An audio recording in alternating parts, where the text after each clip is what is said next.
매력 있는 크리스천이 되는 방법이라는 제목으로 하나님 말씀 전하겠습니다. 성경의 위대한 인물들에게는 특징이 있습니다. 대단히 출세한 사람도 아니고 굉장히 똑똑한 사람도 아니고 하나님과의 관계에서 기도의 사람, 사람과의 관계에서는 사랑받을 만한 사람, 한마디로 매력 있는 사람입니다. 요셉 보십시오. 매력 덩어리입니다. 키니의 대장 그 보디발 부인 미세스 팔 그 반려사가 아주 어려움을 줄 정도로 요셉은 매력 덩어리입니다. 그리고 보디발도 감옥의 간수장도 바로까지도 요셉을 보기만 하면 그 신실함을 사랑하지 않을 수 없습니다. 다윗도 사랑받았습니다. 사울의 아들 요나단에게 사랑받았습니다. 왕권 경쟁자입니다. 사울이 볼 때 이해가 안 되는 거예요. 아니 요나단이 어떻게 다윗을 좋아할까? 또 그 목숨 걸고 또 다윗 위에서 다윗이 부하들 보시죠. 목숨 걸었잖아요. 다윗 위에서 베들레헴 우물물을 길어올 정도입니다. 다윗은 정말 사랑받을 만한 사람. 하나님이 또 공식적으로 말했죠. 내 마음에 합한 자, 내 마음에 꼭 든다는 거예요. 우리도 주님 마음에 꼭 드는 자가 되기 바랍니다. 또 우리가 닮아야 될 표상을 성경은 또 말합니다. 예수님 닮아야 되는데 누가복음 2장 52절 보니까 예수는 지혜와 키가 자라가며 하나님과 사람에게 더욱 사랑스러워 가시더라. 예수님은 사랑스러운 분입니다. 우리가 존경할 뿐이고 따라야 될 뿐이고, 우리 크리스찬들은 비호 어디 가서 비호감 소리 들으면 안 됩니다. 너무 인색하거나 너무 욕심꾸러기거나 너무 얄밉거나. 크리스찬들은 희생할 줄 알아야 됩니다. 그리고 낮아질 줄 알아야 됩니다. 섬길 줄 알아야 됩니다. 그게 매력이에요.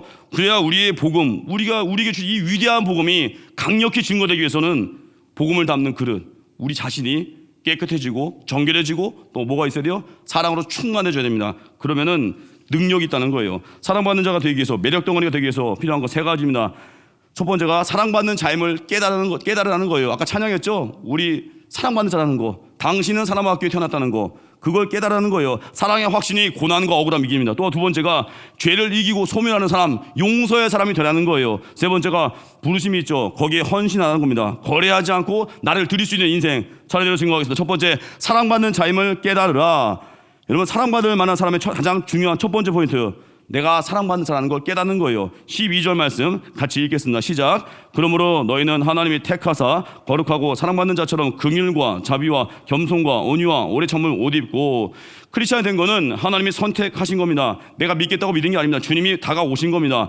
하나님이 선택하시고 우리에게 두 가지 아이덴티티를 주셨습니다. 첫 번째 아이덴티티가 거룩한 성도입니다. 하나님이 택하셔서 거룩한 성도가 된 거예요. 두 번째가 사랑받는 성도가 된 겁니다. 근데 거룩한 성도는 뭐겠습니까? 거룩한 성도는 구별됨이에요. 우린 주일날 딴 데 안 가고 예배드립니다. 이 거룩이에요. 우린 주일날 돈 벌지 않습니다. 예배드립니다. 우리 또 어때요? 오늘 새벽에 오신 분들, 새벽에 난 예배드립니다. 구별된 거예요. 우리는 또 휴가를 얻을 때 휴가를 또 선교에도 씁니다. 구별된 거예요. 날 위해 살지 않습니다. 예수를 위해 삽니다.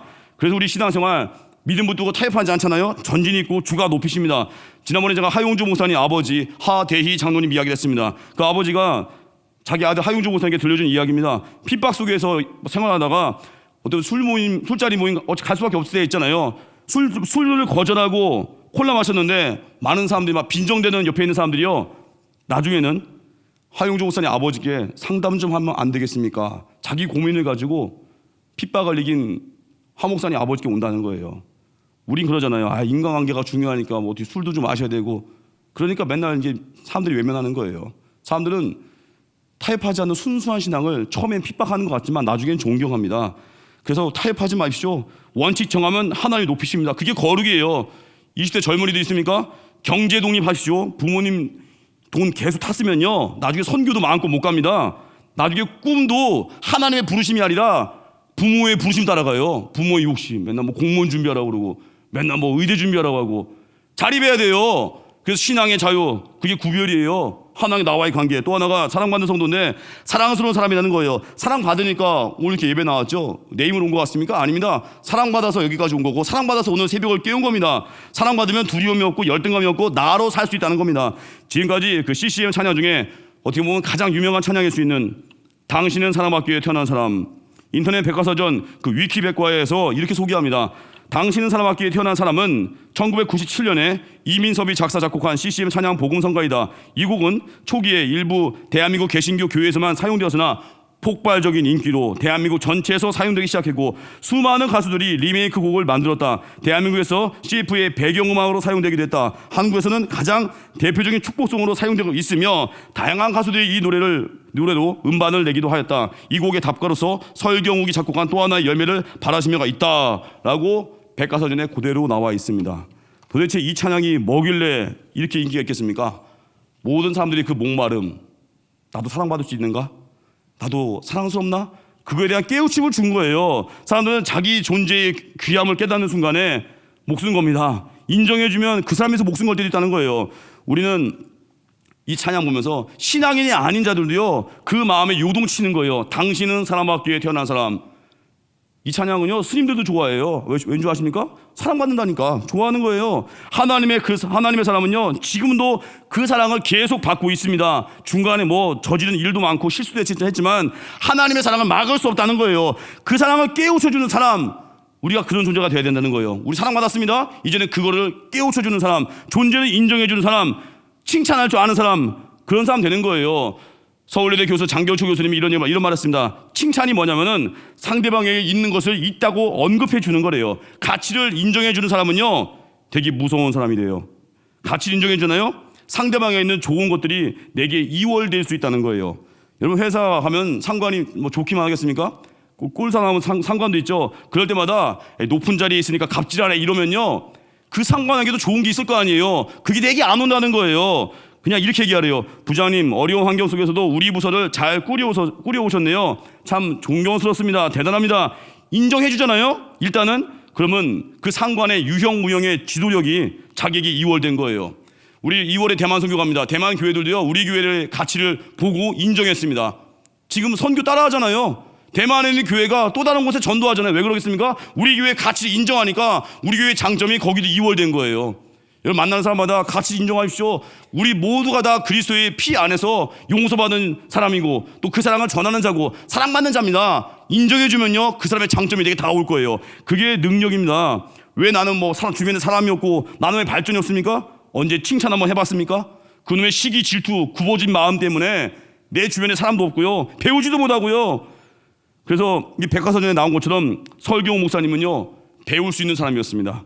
답가를 만들었는데 또 하나의 열매를 받으시며, 시작이 뭐예요? 감사해요, 깨닫지 못했었는데. 깨달았다는 거예요. 이걸 깨달으니까 너무 기쁘다는 거예요. 사실 뭐 찬양과 비슷해서, 찬양 포함해서 예술하는 분들은요, 뭐 제 생각 아니고요, 자존심이 엄청 세다고 합니다. 다른 사람 인정하는 게 쉽지가 않대요. 왜냐하면 프로의 세계거든요. 자존심이 있거든요. 더구나 찬양에 대해서 찬양으로 답가를 만든다는 건요, 정말 어렵다는 거예요. 물론 상대방이 어마어마한 대가, 뭐 끝판왕, 굉장한 선배, 레전드 같으면 할 수 있지만, 이민석 목사님과 그 설경호 목사님이요, 같은 대학 출신이래요. 나이가 2살밖에 차이가 안 난다고 합니다. 심지어 목사 안수도 같이 받았대요. 그런데 라이벌 같은 존재의 찬양을 듣고 와, 은혜 받아서 내가 답가할게. 대단한 분입니다. 자아가 깨진 분이에요. 제가 신학교 때 설교학 시간이 있거든요. 설교학 시간 마지막 테스트가 뭐냐면은 전도사들 한 명씩 나와서 설교하는 거거든요. 한 5분 정도 해서. 그러면은 막 설교하면은 되게 은혜롭게도 하고, 어떤 분은 뭐 시행착오도 하고, 한 번은 어떤 분이 설교를 너무 은혜롭게 했는데 앞에 제가 표정을 봤거든요. 듣는 사람 얼굴 다 어두워 새카매져. 또 비슷한 또래들이 왜 그러겠습니까? 그 마음의 시기심. 원래 같은 또래, 같은 업종, 그거 인정하고 칭찬하기 쉽지 않습니다. 그래서 최고의 사랑이 뭐예요? 친구 위에 목숨 거는 거예요. 라이벌 위해서 내가 죽을 수 있는 거, 그게 진짜 사랑이에요. 나라 위에 목숨 거는 사람 많습니다. 그런데 내 옆에 라이벌 위해서 죽으라 하면요, 잘 못 죽어요. 요한복음 13장 35절 보니까 너희가 서로 사랑하면 이로써 모든 사람이 너희가 내 제자인 줄 알리라. 가까운 사람 사랑할 줄 알라는 거예요. 가까운 사람은 존중할 줄 알라는 거예요. 그래서 우리는 현명한 지도자가 된다는 거 뭐겠습니까? 현명한 지도자는요, 좋은 것을 배울 수 있는 사람이에요. 강해서 교가로 유명한 그 워런 이어스비 목사님이 이런 얘기를 했습니다. 여호수아의 위대성은요, 모세가 행한 일을 존중했다고 합니다. 여호수아에서 보면요, 모세 이름이 57번 나온다고 합니다. 저는 안 써봤는데 워런 이어스비 목사님 설교에 나옵니다. 여호수아서에 모세 이름이 57번 나온다고 합니다. 한마디로 존중한 거예요. 전임자의 리더십에 대해서 존중하고 장점을 계승한 거예요. 그게 파워입니다. 인정하니까 장점이 되게 이월되잖아요. 어디 가든지 우리 인정하십시오, 칭찬하십시오. 그러면 그 사람 좋은 게 내게 온다는 거예요. 제가 뭐 설경호 목사님께 직접 물어보진 않았지만 아마 이분은 그랬을 거예요. 성령이 어느 날 당신은 사랑받기 위해 태어난 사람, 이 찬양을 듣는 순간에 성령께서 그 마음에 감동을 준 거예요. 그를 깨우는 듯한 감동을 주니까 답가가 나오죠. 감사해요, 깨닫지 못했었는데. 언제 우리 좋은 것이 있을 때 인정하십시오. 그리고 막 감탄하십시오. 감탄하면 그 다음이 나옵니다. 내가 사랑받는 자녀임을 잊지 마십시오. 사랑받는 자 확신하고 또 다른 자녀에 나가서 그 사랑을 들려주십시오. 최고의 사랑 증폭이 뭐겠습니까? 전도입니다. 전도. 저는 찬송가 505장 참 좋아하거든요. 거기 2절 가사가 참 와닿습니다. 나 증거하지 않으면 그 사랑 못 얻으리. 한마디로 증거할 때 그 사랑, 그 십자가 사랑이 내게 불붙는다는 거예요. 전도할 때 거절 많이 당하잖아요. 거절 당할 때에도 내 마음에 감격이 있어요. 나도 저렇게 거절했는데 주의 은혜로 여기까지 왔구나. 핍박 당해도 감격이 있어요. 나도 저랬는데. 전도할 때 내 마음에 아비의 마음이 생기고요. 막 그냥 기쁜 거예요. 그래서 막 희생하고 전도할 때, 여러분 최근에 뭐 기뻤던 적이 없습니까? 전도 안 해서 그래요. 최근에 뭐 감격이 없습니까? 희생 안 해서 그래요. 이번에도 어떤 권사님 저한테 그러더라고요. 통화했는데 제가 예전에 택시 탔을 때 내릴 때 몇천 원씩 더 낸다고 했던 설교를 했나 봐요. 근데 그걸 기억하고 권사님이 요즘 이제 결심을 했대요. 택시 탈 때마다 몇천 원씩 이렇게 더 내는데 너무 기뻐하더래요. 기사님이. 전도의 계기가 되고. 인색하지 않은 모습. 우리에도 이게 새벽마다 이 시성을 가진 어느 집사님, 자기가 전도하신 분이 이번에 세례도 받으시고 또 고향 동네 뭐 75m 거리에 있는 분을 또 전도했대요. 옛날 고향에 살던 곳에서 동네 동생분을 전도해가지고 또 교회 잘 나오십니다. 아침마다 그 새신자 두 분과 함께 식사하는 모습을 봤는데 그 집사님이 너무 행복해하십니다. 그냥 뭐 짓궂은 농담을 해도 웃으면서 여유롭게. 왜요? 너무 기쁘거든요. 그게 사랑에 중복되는 거. 복음 증거할 때 우울하신 분 있습니까? 당장 전도지로 뛰어나가십시오. 전하십시오. 살아납니다. 두 번째예요. 우리 사랑받는 자로 살아가는 거. 또 하나 그 다음이 죄를 이기고 소멸하는 사람 되는 거. 이게 매력 덩어리가 된다는 거예요. 13절 읽겠습니다. 시작. 누가 누구에게 불만이 있거든 서로 용납하여 피차 용서하되 주께서 너희를 용서하신 것 같이 너희도 그리하고. 이건 단지 용서만이 아니라 죄를 소멸하는 영적인 태도입니다. 죄는 속성상 막 증폭되고 싶어합니다. 사람들 마음 막 자극합니다. 악한 거 끄집어냅니다. 정의라는 이름으로 여러 가지 동원해서 막 끄집어낼 때 막 갈등 일으키고 분열 일으키고. 하나님의 사람은 그걸 소멸시키는 거예요. 영적인 소화기입니다. 공동체의 죄를 소멸시키는 사람이에요. 제가 약간 민망한 예를 좀 들겠습니다. 오늘 새벽기도 딱 오는데 저 본당 앞에 누가 실례를 한 거예요. 막 냄새가 나요. 큰 거예요. 밤새 냄새가 나서 새벽에 오는 분들의 코를 자극했습니다. 너무 괴로워요. 예를 든 거예요. 진짜 아닙니다. 예를 들었는데 너무 진지해 주셔가지고 제가 당황스러운데 예를 든 거예요. 그럼 어떻게 했어요? 오시는 분들마다 새벽 일찍 오신 분들이 빨리 치워야 될 거 아니에요. 새벽 일찍 오신 분들이 이거 누가 여기다가 볼일을 봤어. 찬송가사님 CCTV 좀 보여주실래요? 막 CCTV로 누가 밤에 있었나 그거 확인하고. 또 어떤 분은 덩달아서 갑자기 꼬챙이 갖고 와가지고 어디 막 그걸 살피는 거예요. 콩나물이 있네. 어제 콩나물 먹은 놈 누구야? 그러는 동안에 냄새가 이제 본당으로 다 들어오겠죠. 아시겠습니까? 아침밥 맛있게 드십시오. 따지지 말고 우리 따지지 말고 빨리 치워야 되는 거예요. 왜요? 그래야 우리 예배드리고 아침밥 맛있게 먹죠. 그게 죄를 소멸하는 거예요. 자꾸 뭐 가정에서 직장에서 문제 자꾸 돌쳐내지 마시고 덮어주고 사랑하고 기도하면은 하나님이 드러나게 할 건 드러나게 하시는 거고, 하나님이 어느 때는 가려주는 거 가려주는 거고, 하나님께 결정을 맡기는 거예요. 정말 주님 사랑하십니까? 그러면 허물을 덮어주고 치워버리는 거예요. 죄가 힘을 쓰지 못하게 하는 거, 그게 용서입니다. 십자가에서 우리를 사랑하신 용서는요, 우리가 용서받을 만한 성가 아닙니다. 죄가 우리를 지배하지 못하도록, 마귀가 승리하지 못하도록 주님이 용서하신 것입니다. 그게 은혜입니다. 초등학생 하나가 지난주에 저한테 질문했습니다. 제가 설교 중에 그랬습니다. 용서하지 않으면 내 기도가 막힐 것이다. 용서해야 된다. 뭐 맞는 말이잖아요. 주기도문에 나오잖아요. 우리가 우리의 죄진 자를 사해줄 것 같이 우리 죄를 사하여 주시고, 우리가 용서해야 우리 기도가 열리거든요. 그랬더니 초등부 한 학생이 저한테 와서 묻는 거예요. 목사님, 너무 싸가지 없고 미워 죽겠는 한 아이가 친구 반에 있대요. 내 걔 때문에 진짜 괴로워 죽을 것 같은데 그 아이 용서 안 하면 내 기도가 응답이 안 될 거예요? 제가 어떻게 했을까요? 그래. 네 기도 응답 받으려면 너 용서해라. 미워 죽겠지? 기도하자. 그놈 이름이 뭐니? 제 이름 적어놨어요. 같이 기도하자고.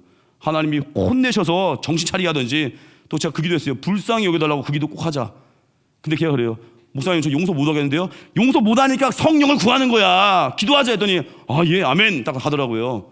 용서할 줄 알아야 됩니다. 제 자녀 이제 3명인데 첫째 딸이 민지유예요. 민지유.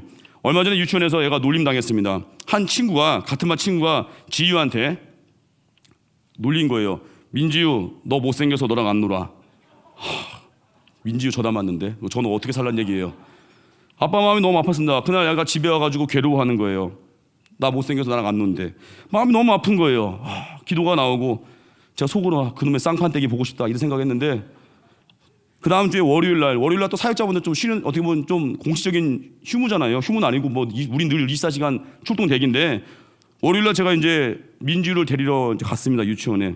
이 근처는 유치원인데, 가서 이제 제가 아빠 갔으면 좋아야 될 거 아니에요. 나오는데 얼굴 또 어두워요. 이상하다. 야, 아빠가 왔는데 안 좋아했더니 지유가 그러는 거예요. 아빠 안 왔으면 좋겠어. 어? 왜? 지난번 그 친구가 나보고 그랬어. 니네 아빠도 못생겼어. 세상에나 이게 거의 뭐 투아웃까지 당했어요. 순간 고향에 계신 어머니가 생각이 나고 뭐 원망이 되기도 하고 너무 화가 나서, 그런데 화가 나서 제가 지유한테 처음엔 그랬어요. 그 녀석한테 야 네가 더 못생겼어 한마디 하고 그냥 소리 지르려고 했다가 또 목사가 이러면 안 돼, 또 회개하고 이제 지유한테 지유야 우리 같이 기도하자. 지유 중보기도 하는 게 사랑하는 거야 했더니 지유가 눈이 동그래지면서 아빠 실은 그 아이가 손가락이 어디가 다쳤어. 그거 기도했으면 좋겠어. 와, 그래서 기도하고 나서 2주간 기도했거든요. 어제 그 친구한테 선물 받아왔습니다. 저는 되게 기뻤어요. 딱 설교 전날, 그것도 감사하게도. 그러니까 예화 쓸 수 있죠, 이렇게 해피엔딩으로. 진짜 제가 하나님께 감사했거든요.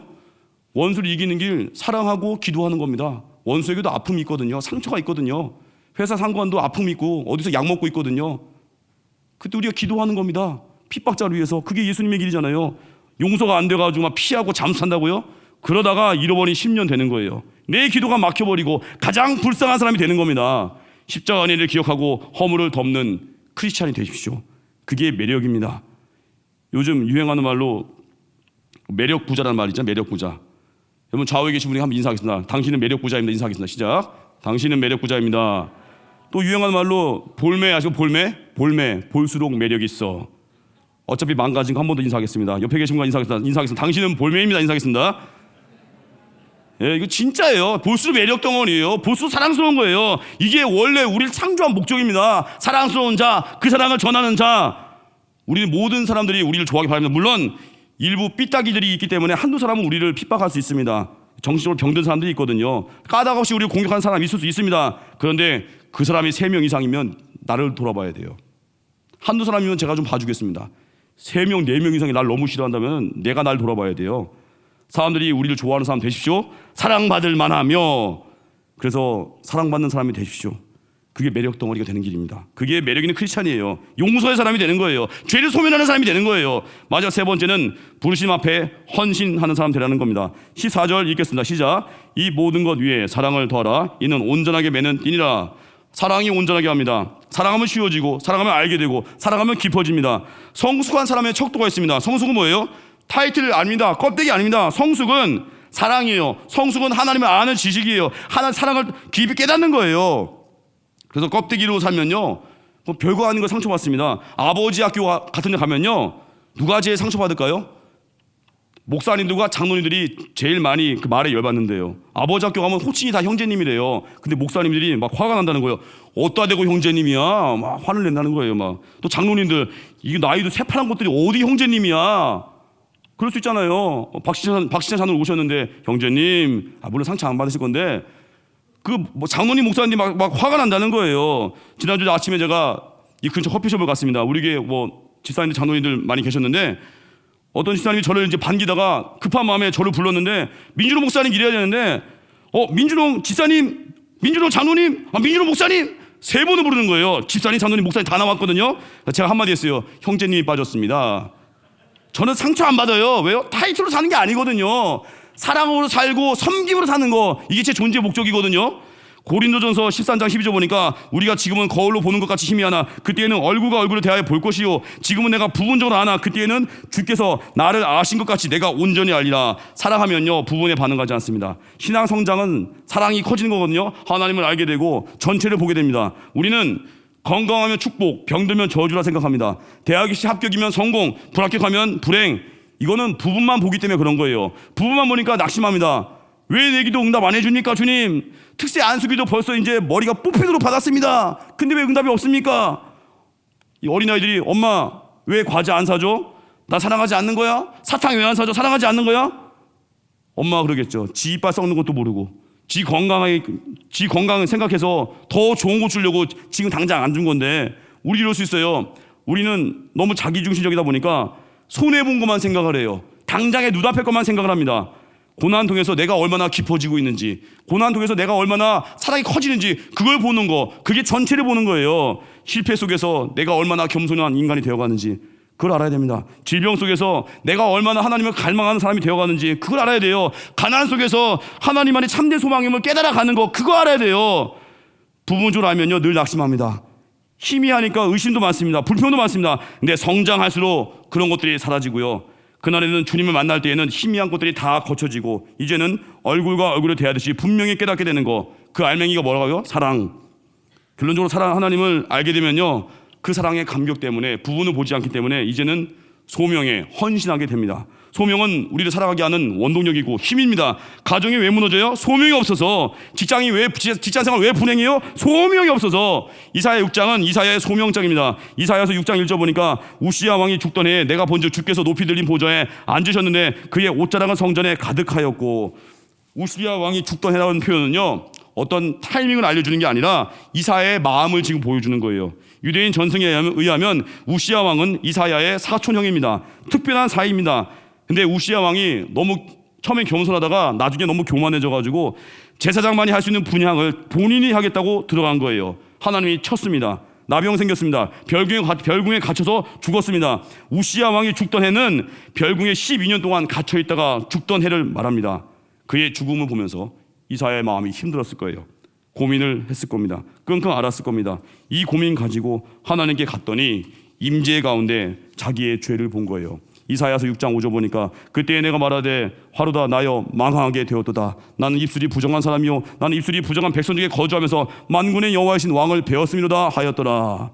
하나님께 자기의 고민과 감정 다 쏟아부은 겁니다. 힘드십니까? 주님께 다 쏟아부으십시오. 괴롭습니까? 모든 고민을 다 아뢰십시오. 그러면 하나님이 그거 모든 거 풀어주십니다. 하나님께 고민과 생각, 감정 다 쏟아보니까 어때요? 치유가 되고. 처음에는 어때요? 하나님 살아계십니까? 신앙이 답입니까? 기도가 답입니까? 믿음이면 되는 겁니까? 사랑이면 되는 겁니까? 이렇게 이사야가 부정적인 말을 쏟아내다가 하나님의 임재 앞에서 자기가 깨진 거예요. 가장 먼저 자신의 부정한 입술을 보게 된 거예요. 치유가 생겼습니다. 결론이 뭐예요? 헌신으로 끝났습니다. 여러분 진짜 기도와 가짜 기도의 측정 기준이 있습니다. 거래인가 교제인가. 내 요구만 맨날 받아내려고 하는 거, 하나님을 마치 음료수 자판기같이 생각하는 거, 그 거래하는 신앙이에요. 맨날 더딥니다. 신앙 성장이. 교제는 뭐예요? 나의 필요에 연연하지 않습니다. 하나님만 계시면, 주님이 내 목자가 되어 주신다면 다 없어도 된다는 거예요. 그의 나라 위해서 내 삶을 드리게 돼요. 이사야서 6장 8절 보니까 내가 또 주의 목소리를 들으니 주께서 이르시되 내가 누구를 보내면 누가 우리를 위하여 갈고 하시니 그때 내가 이르되 내가 여기 있나이다 나를 보내소서 하였더니. 헌신의 결단. 왜 우리가 헌신을 못할까요? 아직도 하나님과 거래하고 있는 거예요. 그놈의 계산기 좀 그만 두드려야 되는데 이거 해주면 이거 할게요. 이거 할게요. 그러니까 예수를 10년을 믿어도 아직까지 그 초신자 수준, 아직까지 그 어린이 수준. 이사야는요 하나님의 마음을 알게 된 거예요. 사랑받는 것보다 사랑을 주는 것이 훨씬 행복하다는 거 깨닫고 주님께 고민을 쏟아부은 다음에 헌신을 결심한 거예요. 교제하다가 깊어진 거예요. 우리 하나님께 우선순위가 뭐겠습니까? 먼저 떼어놓는 게 우선순위입니다. 예배 시간 먼저 정해놓는 거예요. 우리의 시간, 하나님의 시간에 먼저 맞춰놓는 거예요. 근데 우리 어리석은 인생들은요 짬 처리하듯이 하나님께 시간을 드립니다. 내가 시간 남으면 선교 갈게요. 내가 이번에 이게 되면 뭐 할게요. 음식도요 처음 나온 거 바로 떼어놓는 거 그건 선물일 수 있고요. 같은 음식인데 나중에 남은 거 주는 거 똑같은 음식인데 나중에 남은 건 잔반이 됩니다. 잔반 드릴래요? 선물 드릴래요? 주님을 짬통을 생각하지 마십시오. 우리 하나님 만왕의 왕이십니다. 가장 귀한 시간에 가장 귀한 젊음과 가장 귀한 열정을 주님께 드리십시오. 부르심이 헌신하는 뜻입니다. 어제 수요예배 때 담임 목사님 통해서 마가복음 7장에 그 듣지 못하고 말 못하는 사람 고치신 이야기를 들었습니다. 예수님이 손가락을 그의 양귀에 넣고 침 탁 뱉어서 그의 혀에 손을 댔고 에바다 말씀하셨습니다. 귀가 뚫리고 혀가 풀어졌습니다. 눈물겹죠? 예수님의 방식이에요. 힘없는 사람은 힘없는 대로, 불가능한 사람은 불가능한 대로 점잖지 않은 방법으로 예수님이 쇼를 하면서 병을 고쳐준 거예요. 한마디로 예수님이 죄인들을 위해서 스스로 망가지신 겁니다.